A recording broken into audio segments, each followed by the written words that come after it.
next speaker offers a rich perspective on two critical components of our project, civic engagement and capacity building.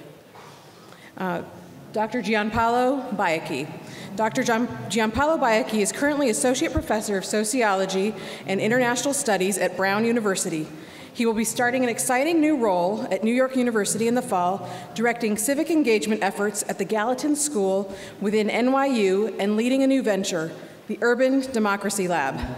Dr. Baiocchi is an ethnographer, and as such, he takes a distinct approach to understanding cultures and societies based on close understanding of people, places, and contexts. And he's worked on questions related to civic engagement, political participation, urban governance, and culture and inequities. He's especially interested in situations in which ordinary people become active in shaping the world around them. Prior to joining Brown, Dr. Baiocchi was Associate Professor of Sociology at the University of Massachusetts Amherst. He received his PhD and MS in Sociology from the University of Wisconsin-Madison and his BA from the University of California, Berkeley. Go Bears. Welcome, Dr. Gianpaolo Baiocchi. I didn't deserve such a long introduction. Let me thank the folks who brought me out here, Director Garcia Valse, Lisa Corrado, also the elected officials I've got to meet this morning. I apologize if I was running in and out. We were talking about the weather. I was in principle flying back to Rhode Island tomorrow morning at 7 a.m. Now Monday, it looks like. Bummer. But my kids sent me nice pictures on the phone of the fun they're having in the snow. So the weather stuff that you were talking about is non-trivial. Let me say a couple of things about what I was planning to do today, and I realize it's that part of the afternoon after lunch where the glycemic stuff is happening and the energy level is a little low. Yeah, so a couple of things. First, let me say that I think this initiative out here, I've been doing a little reading on it the last couple of weeks in preparation for today's presentation, is very, very impressive, and you're to be commended on all your efforts so far. You've gathered a very impressive group of people to work on it. It's a really novel process, and it's very novel also at the level of the federal idea for this. As someone was referring to, the nerds in the academy will tell you, the region is the next big urban challenge we face, not only in the United States, but in most of the world. We've come to the realization that a lot of problems and issues are regional problems, but most of the time we don't have a thing like a regional government. So really regional problems require coordination, require joint planning, require alignment of interests. And the United States is a country that has, since its beginning, bet very heavily on local community. So if you go to Britain or if you go to Germany, the school textbooks are the same in every single school, whereas in the United States, every school district basically has its own rules. Every state has its own laws. So planning regionally is an especially big challenge that we face. So, and let me also say that I take the opportunity to speak with you very seriously. I value tremendously the work that you do. The bio you read for me was a bit long, but I had struck out everything that said I was an expert in civic engagement. I'm not. I read about it, I study it, I hang out with people who do civic engagement, but the experts are actually the people who do it, and I really value getting a chance to speak with you about it today. So my charge today was to needle you a little bit and talk about what might be challenges to doing a community engagement or activating the community in a regional planning process like this one. Much of what I'm going to say today is not going to be news, but maybe I can say it in an especially provocative way. So please disagree with me, prove me wrong, and engage me in a conversation about it. So why do we engage community? Why do all grants have community as something valuable? If you look at the literature, if you look at the government works on it, there's three sorts of things. One, community engagement is a kind of good in itself. It's kind of like voting. People don't say we believe in democracy because it improves the economy. People say we believe in democracy because we believe in democracy. Involving the community is a kind of normative good that we stand for. Also, and this was mentioned in the last panel, a lot of times engaging the community can be a source of better information and better governance. John Dewey, the great US philosopher from the 1920s, had the phrase, it should have been gender neutral, but what he said was the man who walks in the shoes knows where it pinches, right? The person who's walking in the shoes knows where the shoes don't fit. So we value community engagement because communities can bring us information, can make our decisions better. It can be good for governance. Whoops. But finally, a third, sometimes implicit, sometimes explicit goal is that community engagement can be a kind of stepping stone to empower communities. Communities that are engaged, that are informed, have the tools, the means, the knowledge, the access to change the conditions under which they live. So we were talking about the communities in North Las Vegas. We're talking about the households with under $35,000 of income. We want to engage them because it's good to have them. It makes us feel nice, good photo ops, like this one from a community engagement process. They can tell us things about our plans, right? Maybe some of the priorities that we think should be important for them are not the priorities that they are thinking of. But in an ideal world, this should also be a stepping stone for that community, for people in that community to change the circumstances of their own lives, right?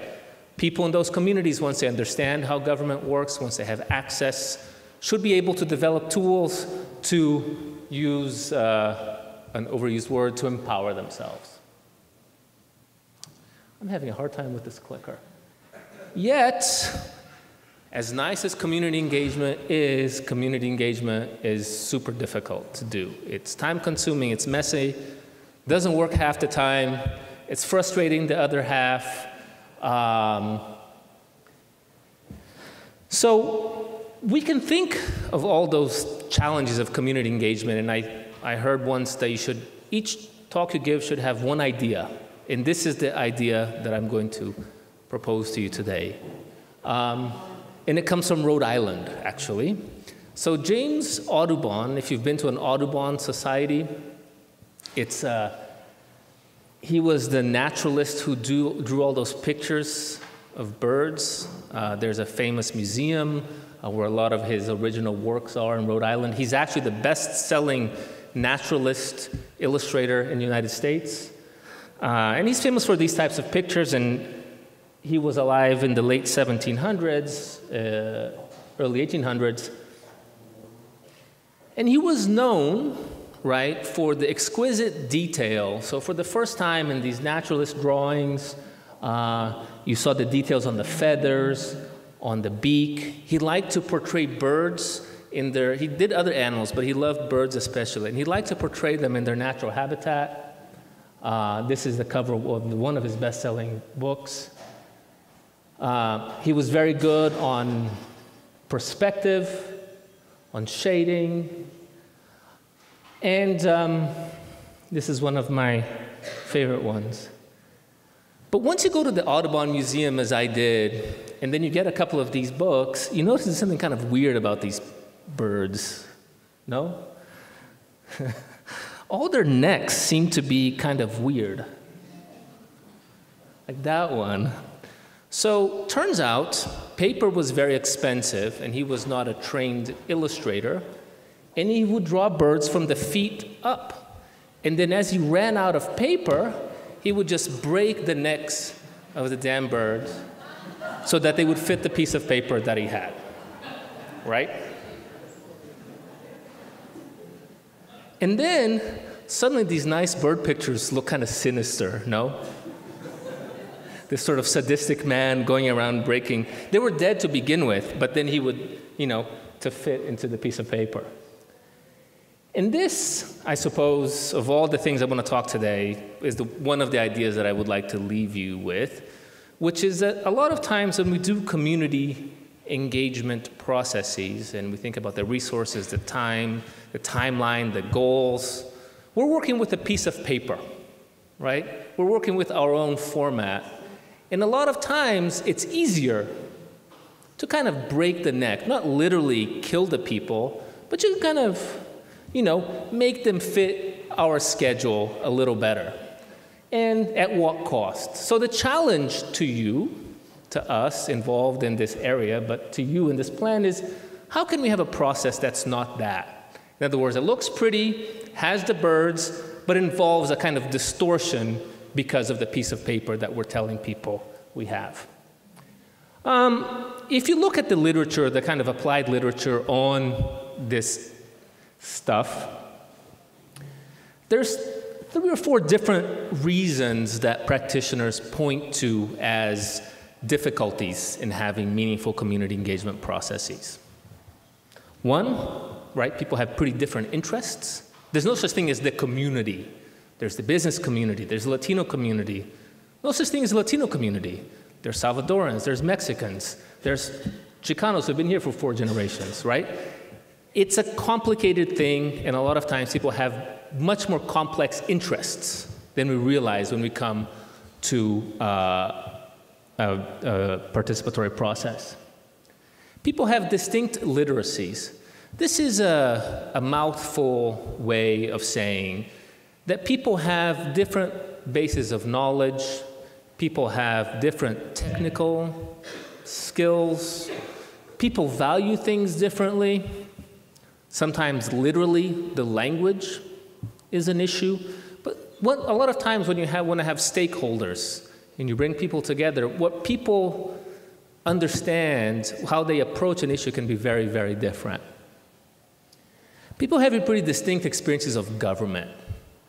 One of the things that sociologists have shown pretty consistently is that people who are not as well off, and there's different accounts for it, have different experiences of government. People tend to be more mistrustful. Imagine someone who is in that family earning $30,000, trying to get their car fixed to come to work on the Strip. Imagine the range of government agencies they come into contact with.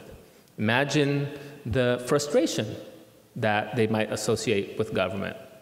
Or imagine an even more vulnerable family where someone has been involved with the criminal justice system, right? That is the experience of the government for them.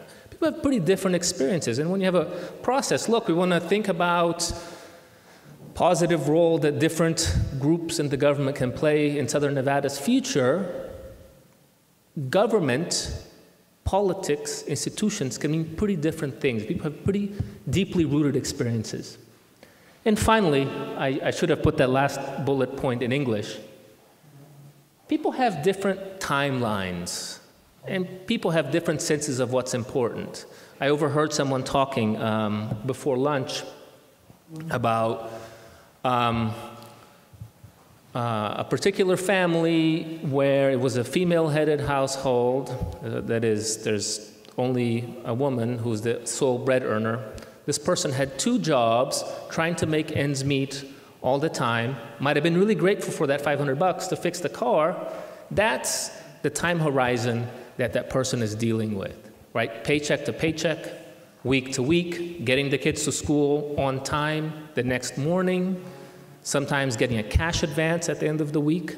So people's time horizons is pretty different. People experience time differently. So let's think the next 100 years, great, but I got to think about Friday and how I'm going to pay back that paycheck advance that I got.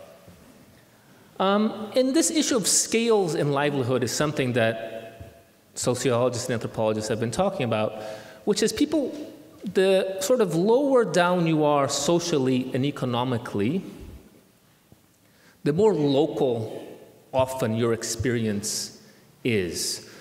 People are often very rooted to very close parts of the neighborhood. That is the world that they live in. They don't necessarily travel the urban area, right? So for people to be involved in a process that is asking of them to think regionally, to think in long term, to think of government in a new way, and sometimes using potentially technical language, right? I mean, these are technical issues, many of them are technical issues, is a pretty big ask, right? These are the challenges before you, and I see a couple of people nodding, yeah, tell me something I don't know. Sorry. So this is some of what you face. I don't think there is a secret sauce. You have very good people in your community already. You have a very nice organization working with you on the public engagement component. But these are some of the questions that I would like to pose to you or pose to us as we begin this work. I can't remember why I had that slide. So I'm going to tell you about a couple of projects I've been involved in that connect to this theme. One is about our current cultural conversation. This is something I love, this kind of impromptu public art, and this was something I saw in New York, and I love it because it's fight apathy or don't, and it's a nice expression about our current conversation, right? We're living in a time of tremendous mistrust of government. I just saw a figure from the Pew that was saying that root canals and cockroaches are better liked than politicians. I feel like we're living in a time of tremendous, tremendous skepticism of government, a time of apathy in the eyes of some. In this project that we did it in Providence, Rhode Island, over the last couple of years. A group of students and I worked on it, and it was about our cultural conversation on politics and government. So it's in this context of apathy, but also fiscal distress. So Providence, Rhode Island is a city that's teetered on bankruptcy. It's had to close a bunch of schools, and the local public conversation is very acrimonious and toxic. This is the book. If anyone writes me, I will send you a copy of the book when it comes out. I really respect what you do. If you write me ahead of time, I'll send you a PDF. Don't tell the publisher. But that's what the book is called. It's about the civic imagination. It's a research project, how people imagine, how people think forward in terms of their communities. And some of the things we found, I think, are relevant to the discussion we are having with regard to the Southern Nevada plan.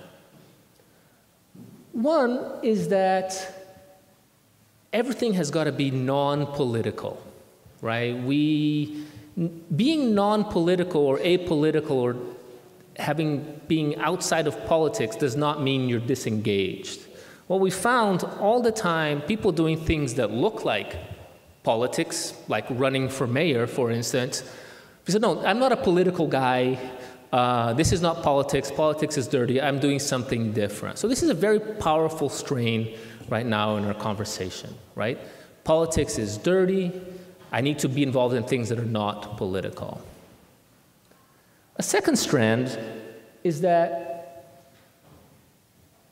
people believe and value self-sufficiency a lot. People think of problem solving in terms of what they can do for themselves. So there's a very strong element that we found with this theme of let's take matters into our own hands. Government and politicians are broken or they can't do us. We have to do it. Another thing that's interesting, didn't come up too much on the panel before, but I suspect you'll run into it a little bit, is that people have mistrust of government and they hate politicians, but they love technology. People have a tremendous belief in the ability of technology to do things which it can't. But having things be technological, Google-based, gives things a kind of sheen that people find instantly attractive. So one of the things that we're actually quite critical in the book were some of the attempts to introduce technological tools sort of for their own sake, right? If you think about, again, and there probably is a particular family I'm thinking of in North Las Vegas, right? There's a tremendous divide in terms of access, who has access to these tools, and having the fanciest citizen dashboard web interface on Facebook will not reach that family now. Now, maybe this is a way to foster a conversation on how to increase digital inclusion so that family has access to that. But one of the things we found in our research is that things being technological, Google-like, has a big attraction. Finally, and this is something that we found, I guess maybe not that surprising, is that in these spaces, people have a tremendous distaste for conflict. So all the time in these exercises and these conversations and these forums that we attended, we'd get to pretty acrimonious issues. So for example, in Providence, the city was essentially bankrupt, and the mayor had a kind of emergency maneuver. He's going to close 6 schools in a small town of 200,000 people, and then he's going to close the lowest performing schools. So he essentially closed schools in communities of color. And he did this by finding a runaround to the union contract. Basically, it's very difficult to fire teachers, but if you fire everybody, his legal team found out, you can rehire some. So his team just fired all the staff of the school district. And Rhode Island is a very strongly pro-union kind of town. So you can imagine what the discourse would be like at these forums. Like, people were very, very angry, very emotional, yet people worked very hard to avoid conflict. And all the time in these meetings, if they felt it was becoming too conflictive, it was like, well, this is like politics. I don't want to be involved. Again, something to be mindful of as we think of these processes. In the case of Providence, sometimes we felt as researchers that this was a way of avoiding the tough issues. But nonetheless, it's something that's very powerfully felt. So that was one set of ideas, kind of key the process to the cultural conversation. And the conversation here is obviously different than it is in Providence, Rhode Island. But some of these themes do resonate, and I urge you and us to think about them. Where are people? What is their literacy? On what kind of schedule are they on? Is this an inclusive type of process? Is it something that's fostering discomfort? The second thing I wanted to talk to you about is a set of processes that I've been involved in, that I work with a couple of elected officials in Chicago, and then New York, and then Vallejo, California, which is a process of decision-making on parts of the municipal budget. So this is an idea that comes from Brazil originally, which is how I got to be involved. But the city councilor who started it in Chicago was Alderman Joe Moore. And basically, he turned over the discretionary part of his budget. So each councilor there has about $1 million they can do whatever with. And in Chicago, given the kind of corruption, it's been traditionally a way to give stuff to your friends. And this alderman had this idea like, well, I'll just turn it over to this whatever process. Let's call in an expert or two from Brown University and do it. So basically, he put up this money, and he said he wasn't going to touch it, and that the community had to come up with projects for it, and then vote on these projects, and that he would honor that commitment. So essentially, we got together to write the rules of the process. We had assemblies throughout the neighborhood. We had assemblies in Spanish and English. Then we formed committees of people to work on the particular project. So for example, some of the big projects people were interested in was a dog-friendly area. Then people wanted a space for a farmer's market. People wanted new kinds of bike lanes. So we spent several months then working with these kind of rough ideas, with people from the city and from the planning department to cost these projects, so that at the end, by April, we started in July, the year before, there was a kind of, you went to a high school gym in the middle of the ward, and there were all these projects. So this is what it looked like. People had these projects. This was for a project for a park that included that had disabled-friendly toys for kids. Turns out not that expensive. Turns out actually doing this, you get to learn how much things cost, and some things are very expensive, some things are surprisingly not as expensive. Anyway, so the projects are sort of put around the room, and everyone from the community is invited to vote and rank these projects, and then the alderman implemented it. We then repeated this in a couple of districts in Chicago. This is District 8. This turns out to be about 1% of the eligible voters for that district, to give you an idea. And I bring this district up because this was some of the projects that they chose. So Meals on Wheels delivery van, turns out was $100,000. New garbage cans, $10,000. Charter school was a super contested issue, but the community voted for putting the money down to $500,000. Essentially, they spent their $1 million or so this way.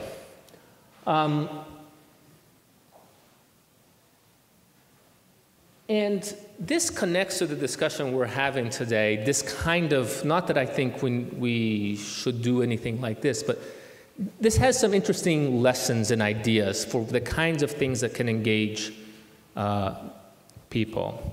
So it was tangible goods. So it was like you vote now and then you see the project beginning a few months later. It was very local.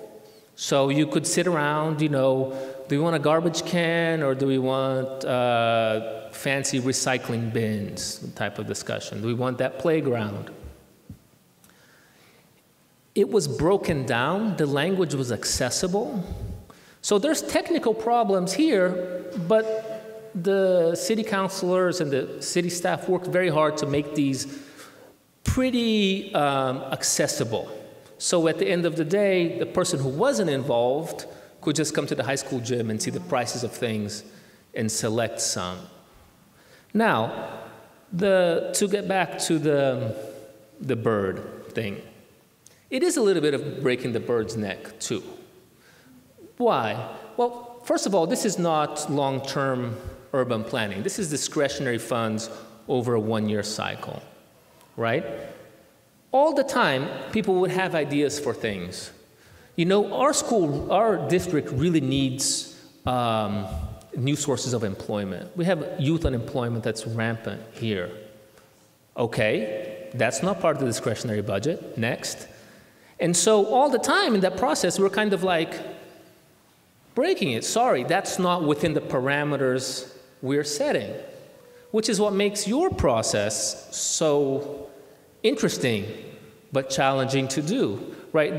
You have an opportunity here to engage people to think about the really big problems that face them. You can talk about health, you can talk about light rail, you can talk about the environment, you can talk about economic viability, you can talk about where you want the region to go, right? So in a way, you have an endless piece of paper, almost. But the challenge is, I think, combining that endlessness with a way of making this seem tangible, meaningful, real, accessible to broad segments of the population. And ideally, once you do that, we'll get all the benefits of this community activation that we're talking about. So I think maybe we can have some, I went super fast, so we have time for some questions actually, or comments. We'll leave it on the bird. This is true about the birds in the paper. Which one?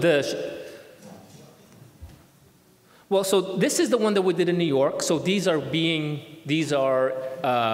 in the process of breaking ground. And the ones in Chicago,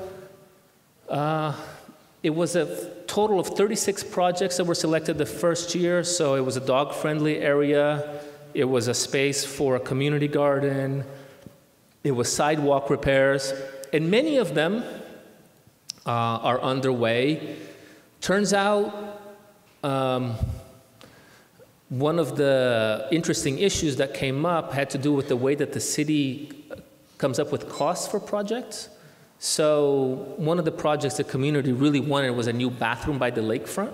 So it would allow families to go and kind of not have to go all the way back home, but just spend the afternoon there. Turns out a bathroom is $150,000. And turns out there was a kind of engineer who was a participant who did an independent cost estimate of $25,000 for the simple structure. And I think that's been a very productive discussion for the folks at the city of Chicago. Yes, what else? Yes, ma'am.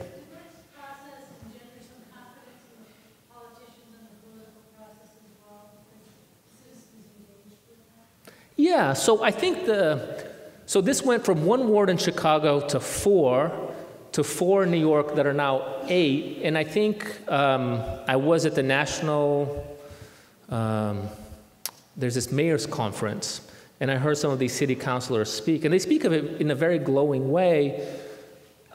And it's not the way I would promote the process, but they say, look, people understand how much stuff costs and how hard it is to do things, so they accept me more, and I can draw on their collective intelligence. I'm not afraid to turn things over to them now that they know how it really works. Who else? Yes?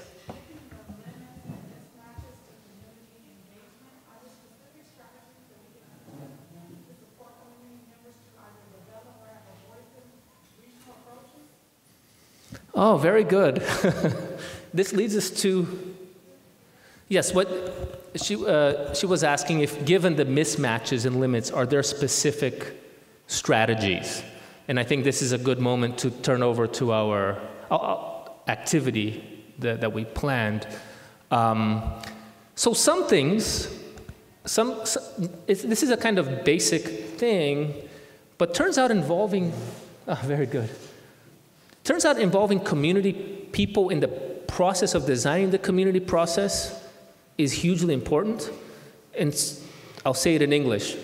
In the case of Chicago, one of the things that just escaped, I have kids, but this kind of like escaped my mind, everyone's mind, was that having daycare or having someone to watch over the kids made a huge difference. If we're going to have things at meal times, make sure there's food there. This kind of stuff, and this is basic. This is, people who do this professionally will say these are basic things, but the bigger lesson is that actually being attentive to the community members themselves, like how can we make this work for you and not be afraid, I think, of just throwing some stuff out. One of the early ideas that we had on designing this process was to have a kind of grid for how to rank projects. So if a project benefited diversity or was pro-environment, we would give it extra points. Anyways, there was some idea that I had that I thought was brilliant that people neither understood nor thought it was fair. So we threw it away, and we had a simple process, which is what people wanted. Yeah, so those general types of things turn out to be very useful. Again, I think the success of this one has to do with making things tangible and accessible. And for you, the challenge will be connecting the tangible and accessible and what's in front of you with the bigger issues in a way that doesn't disempower the participant. In other words, I don't think it will help to have a faculty person come and lecture them on what their needs are, for example. But there has to be a way.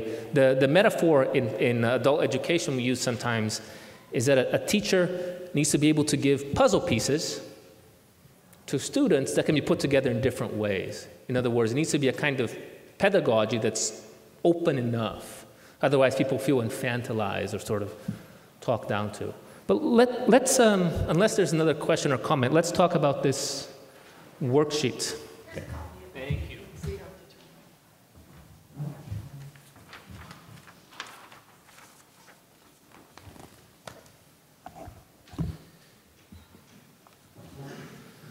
So in that spirit, we thought we would try your patience and ask for your expertise for a couple of minutes to give us some inputs on the kinds of things that, as we embark on this regional planning exercise, you know for a fact we are doing well, we have the capacity for, and some of the kinds of things that you think could be strengthened. Right, so I think it was Cass on the previous panel was talking about, he spends a lot of time giving leaflets. So, okay, so there's a capacity for that. But what are some of the specific capacities and what are some of the issues that we need as we think about engaging the community? So the number one question is asking for some of the things that we know already exist. Number two is asking for training needs. If there's specific things that you can think of that would benefit either the constituency of your groups or constituency of another group or some of these underserved populations, we'd be interested to know. And you'll see this training for government, development industry professionals, local elected officials, and community. So kind of thinking about all the different sorts of partners we're bringing to the table, how can we facilitate a meaningful discussion? Yeah, and then the very last page is some ideas for the types of methods you think would be especially useful. You know, when we thought of this morning, I didn't realize this was going to be a kind of like quiz vibe. I feel like I've given a quiz. And the TAs are walking around. Don't cheat. So this is going to be used to come up with a training strategy and to sort of take the first steps to design the tools for the ways of engaging the community. So we really appreciate it. Yeah, so I think I'll step off, right? Cool. Thank you for your time, everyone. I look forward to talking more.